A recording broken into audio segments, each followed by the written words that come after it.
Yes. Hello and welcome to another edition of positivebritain.co.uk. Today we're looking at what are the cybersecurity issues after Brexit and how do companies really have to see this as a means of really defining their futures when it goes online, especially right across the world. And so I have an absolute expert and a great friend of mine as well, William Kapuku Bwabwa, this afternoon to talk about cybersecurity and what are the types of things that British companies should be looking for. So welcome, William. Thank you very much. Thank you very much, my friend. Yeah.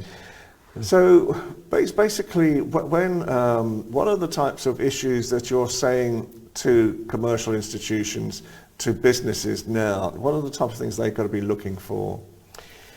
Well, thank you very much for inviting me, and thank you for this opportunity as a great friend. Well, the things we are looking at right now is, as you know, as I do, that internet has revolutionized the world. Internet has facilitated our lives. So we live a digital life, which means we shop online, we trade online, we date online, and we do almost all our transactions online. And as you can see yourself, there are many companies and shops as well that are now connected to the internet. As we always say, with opportunities comes risk. As we increasingly depend on digital life, the need to protect our information from being disrupted or misused is very important. There is cybersecurity is a branch of security that protects the internet connected system, including our data, the hardware and the software as well. So then comes from being attacked by cyber attacks. And we know that cybercrime is the use of internet technology and all network computers to commit offenses or facilitate the commission of crime. And cybercrime is on the rise right now. So there are so many tips or steps to protect our businesses and our information as well. So those steps, don't know if you can allow me to go through a few of them. I think first of all, perhaps giving one example, because Travelux at the moment was held to ransom recently, and it really stopped their business and I think some pirate institutions were trying to get £10 million to take off whatever they'd put onto the system. It's a huge worry for business today, isn't it? First of all, just to actually sort of secure yourselves, and then, as you say, if you can talk a little bit about what are the steps you need to do. But it is a massive problem now. Yes, it's a massive problem, and I think that we had it a few years ago. What we call a WannaCry. So it's a ransomware, as they call it. So it's really hit many companies. So to protect ourselves, first of all, we need to know that whenever we are online, we can be attacked. That's a possibility. Then what do we do to stop those cyber attacks or to reduce the amount of cyber attacks? First of all is to have an updated or a current software security, and also to have a current web browser and operating system. That's the first line of defense. Then we move on to a backup system. So we need to have a backup system in place in case there is any cyber incident. then we can rely on a backup system. Also, we need to educate our employees, I mean our staff or workforce, that there are so many tips that we can give them, such as do not open any attachments or to click on any link that is suspicious. And all of this will be guided by a cyber policy. So a company should have a cyber policy to educate their workforce on that. So this is under protections. But as a company as well, it's good for a company to identify the assets and their data which are very vital to their businesses. And once they identify them, then they can protect them. And after protecting them, what they can do as well is to detect. So detection is about finding what is wrong. So, and after that, they can also have a very robust response. And in case we are attacked, what can we do? So to have what we call the Cybersecurity Crisis Management Plan, so which can be in place and once the company is attacked, they can also have some steps to follow, so to continue the operation of the business without being disturbed. And also they can have a recovery system. So a recovery system is about making sure that every mistakes or every loophole has been documented, and so they can also educate the staff and move forward from what has happened. So it's about the operational of the business, or the continuity of the operation of the business. Because a lot of very large businesses, British Airways, for example, were attacked as well. Obviously, we're looking to the future now. We're post-Brexit. We're looking to sort of create new economies, new trading. I know you're an expert on African affairs as well. What are the type of things that does a lot of the African countries like the Congo, do they have security issues that you worry about from a cyber point of view, or are they quite literate? You know, so when British businesses go to places like Kinshasa in the Congo, are they going to be safe cyber-wise, do you think, or what are the types of issues they've got to look for there? Well, it's a very good question. What we know is the cyber space and the cyber security, it's developing. So it doesn't have any boundaries, because internet can be accessed from any corner of this world. For businesses, it's good that whenever they go to African countries such as the DRC, and it's good also to have in their plan what they can offer as cybersecurity. Of course, there is a digital system that has been developed in the DRC, in the Congo, and it needs more improvement. And business from this side, from the West, I can say, and they can, as I said, to have that budget as well included into their investment, so they can also making that system very robust, so to stop any kind of attack from anywhere in the world. Do you think there is a perfect system yet of fight back? Because, as I say, we seem to be, we're talking about Huawei at the moment as well. Is there, are there such a thing as cyber attacks right now that may be affecting corporates? Is it on the increase, do you think, and is it sort of something that you constantly look at? Yeah, there are many websites as well on in the public domain showing how cyber attacks is happening around the world. I cannot name them because of publicity. Sure. But it shows that every day there are so many attacks, cyber attacks, to the corporates and the corporate system. and also to the data that the people are having. So it's something that we need to consider, because there is no such a perfect system to stop it.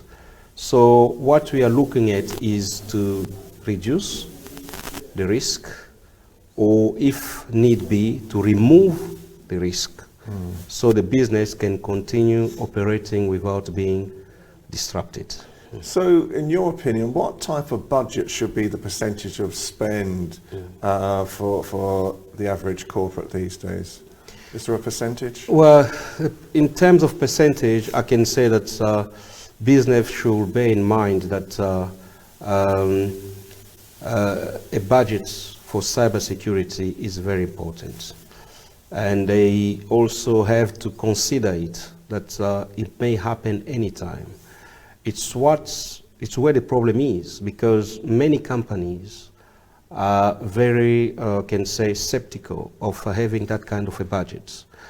As we always say, prevention is better than cure, and it's even cheaper to deal with something that has happened.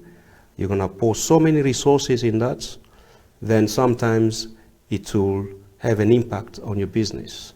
But to prevent it from happening, it's a better way to do it. So in terms of percentage, so I can estimate, if you've got a budget, allocate even 20 to 30% of that to stop cyber criminals from accessing your system. And it's also part of your reputation as well as a business. Once you've been attacked, it's going to affect negatively your credibility, and also the public may be very skeptical to trade or to do business with you. Now, I know, as I say, we've already said you've got a lot of interest in Africa, and you're very knowledgeable in that countries and that continent as well. Do you see, from a business point of view, Britain and places like the Congo coming together now? Do you see big business opportunities if places like the Congo get their security right as well? Is there big opportunities out there? Yeah, the opportunity is huge, especially nowadays that we are already out of Europe. We need to pull up our socks and work very hard. A country such as the DRC, the Democratic Republic of Congo, is the size of the European Union. Yeah. 2,345,000 square meters. The country is very huge. The country has got the second biggest rainforest in the world. And I would even suggest to protect that forests, because it's got an impact on the climate change, is maybe to suggest to many companies, many corporate businesses, many countries, to pay some sort of a taxation to protect that forest. In terms of energy, the country can produce up to 100,000 megawatts, which means it can boost the industry in Africa. It can supply electricity in each and every country in Africa, including south of Europe, the Mediterranean, and southeast of Asia. That's a capacity. Now in Congo, there is a dam, electrical dam called Inga. Inga can produce up to 44,000 megawatts. But right now, India can only produce 2.5 of that capacity, which means there's an opportunity in energy. And when it look at the solar system, they've already identified that there can be more than 7,000 sites identified through the country for the opportunity of solar panel. And in DRC, it's always hot, it's very hot. I was looking at other statistics, stated that there are 780 sites identified for the constructions of hydroelectric power plants. Yes. So, I mean, that's in terms of energy. And when it comes to water, the DRC has got 54% of the drinkable water Yes. on the planet, I mean, in Africa, Yeah. and 13% of drinkable water in the world. And they're actually distributing it to other countries now as well, aren't they? Yeah, but they are not distributing it. Right now, the infrastructures, needs more investment, so which means there's an opportunity there. So that water can go to other countries. And I know there is some projects that need to be verified as well, that taking water from the river Congo to Lake Chad. So that will involve so many studies to protect the forest and the environment as well. But there are many ways of doing that.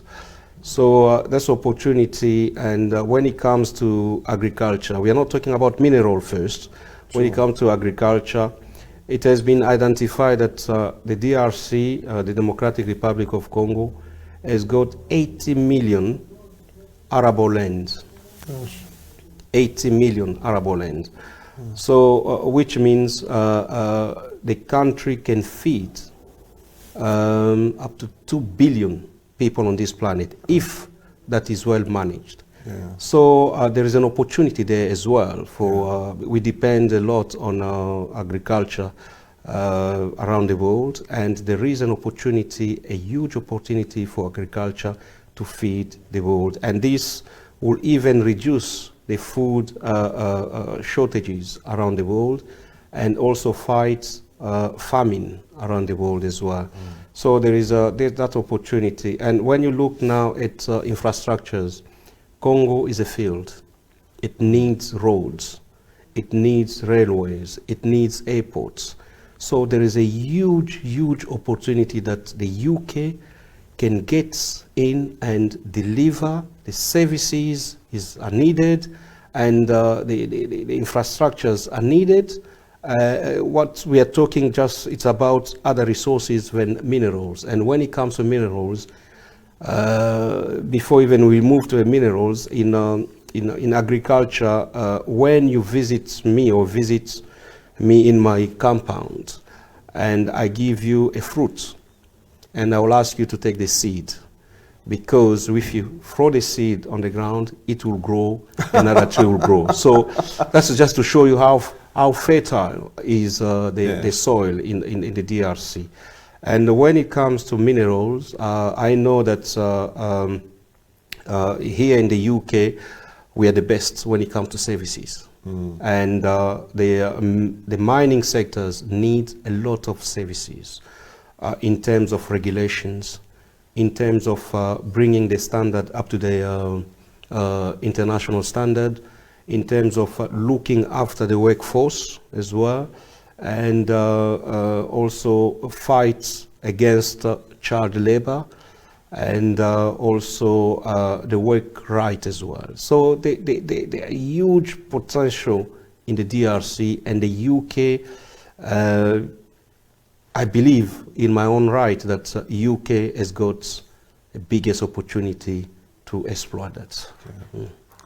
William, it's been great talking to you. You're a wonderful ambassador for DRC, I know that, and such knowledge on other technological issues as well. So thank you for your time this afternoon. Thank you. It's been great having you as a guest. Thank you.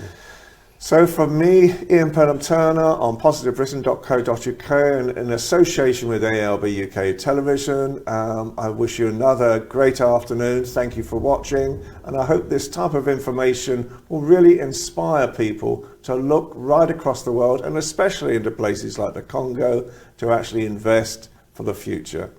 Bye for now. Thank you.